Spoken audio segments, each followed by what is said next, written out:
Well, hello to my online friends and loyal subscribers. If we haven't crossed paths yet, I'm Todd, a 27-year veteran of pubs, weddings, corporate gigs, and one boat party I still have questions about. Most of my videos are pulled straight from the front lines of gig life, the real, unfiltered, sticky carpet feedback in the monitor's reality. And yeah, I take the piss out of it because if you didn't laugh, you'd bloody well cry. Now, I know some of this stuff can sound a bit bleak. That's because it is. This isn't TikTok. This isn't a movie where some producer hears your soulful cover of Creep in the beer garden and signs you on the spot. And the crowd, they're not going to erupt into applause mid-song. Most of them won't clap. They're still wrestling with their gravy decisions. So if you'd rather hear a sugar-coated motivational TED talk about chasing your dreams and finding your voice, you might want to click off now. Because this channel isn't about fantasy, it's about surviving the job. And if you're planning a gig in the real world, not the highlight reel, I'm here to give you the tools to harden the f*** up and deal with what's coming. Because this industry doesn't care how talented you are, it'll chew up your confidence, test your patience, and mess with your head.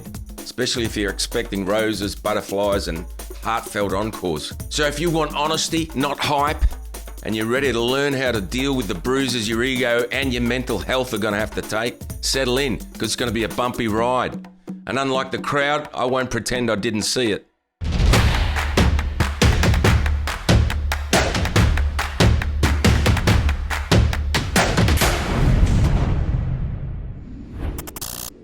So you're halfway through a set, you just nailed a song, and the room's reaction? Someone loudly chewing a crouton. Yep, welcome to the glamorous world of solo gigging, where sometimes your biggest fan is a mum grateful a kid didn't wedge himself into the sauce rack again because he thought your pedalboard was a spaceship. And here's the thing, this will happen a lot. Maybe not the spaceship, but if you're gigging regularly, especially in bars, pubs, clubs and restaurants, there are going to be nights where the audience doesn't give you anything. No reaction, no feedback, no energy. It can really mess with your head if you let it. So if you've had a string of quiet gigs and it's starting to get into your head, don't worry, that just means you give a damn. At the time of recording this, I've just done 4 gigs in a row, 1 banger and 3 clangers. One was in the city, after work crowd with inflated titles and Bluetooth earpieces. I'm singing James Taylor while a guy explains blockchain to his assistant, who nods like it's gospel. Hard to tell if she's impressed or trying to keep a job. The rest of them, oblivious to anything in front of their designer glasses. All right, one in a lush hotel lobby where everything's pumping 50 metres away, out on the street, and I'm hidden playing to a single table of retirees, watching me like they'd just been sentenced to it by a magistrate. And another one, I can't even be bothered explaining. All right, you get the picture. I'm driving home after 4 gigs in a row and hoping someone cuts me off in traffic. This is actually the moment I decided to make this video, because I know this happens to you too. And maybe no one else in your life actually understands. Well, I do, and so many others in the trenches listening to this. Creative people are emotional. We feel stuff. That's part of the deal. That's what makes us creative. If someone tells you it doesn't affect them, they're either lying or they're about as creative as a bloody wine list at a bikie wake.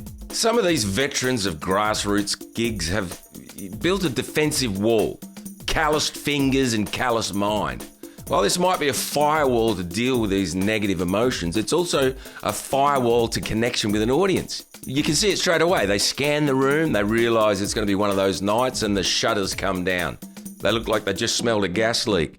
And from there, it's all muscle memory. Sing the songs, press the buttons, smile at the staff, get paid, leave. It's efficient, it's professional. But by putting up that wall, they lose any chance of connecting with people with their music, as they're so closed off to any emotion. I see this time and time again. And I've even been tempted myself to adopt this mindset just to protect that awful feeling of being ignored simply because of the context of a small gig, despite your years or decades of mastering your craft. But here's the trade-off. Once you shut it all down, you shut out any chance of saving the gig. Because sometimes a dead room can be turned. But only if you're still open to it. And if you're emotionally offline, you won't even notice that moment someone actually does start listening. So this video is for every muso who's ever felt like live wallpaper. Beautifully detailed, but completely ignored. And this is how I deal with it mentally without turning into a musical vending machine. So what do you do when you're playing your guts out and the room couldn't care less? Let's break it down. It's not you, it's the setting. Most of the time, it's not personal. You're not the show, you're just the scented candle that gets blown out when the chips arrive. People notice when you're gone, but they don't exactly cheer when you show up. If you go into these gigs expecting cheers, applause, or even eye contact, you're going to leave deflated. You're still being heard, just stealthily. Here's the twist. Even if no one's clapping, someone's always listening. The venue manager's sizing you up for rebooking. The couple having a quiet moment, mouthing the lyrics between bites. The bloke who comes up right at the end says, "Mate, we've been loving it all night, just didn't want to interrupt." Most of your impact at gigs happens when you don't even notice it. Your real audience is silent until they hire you.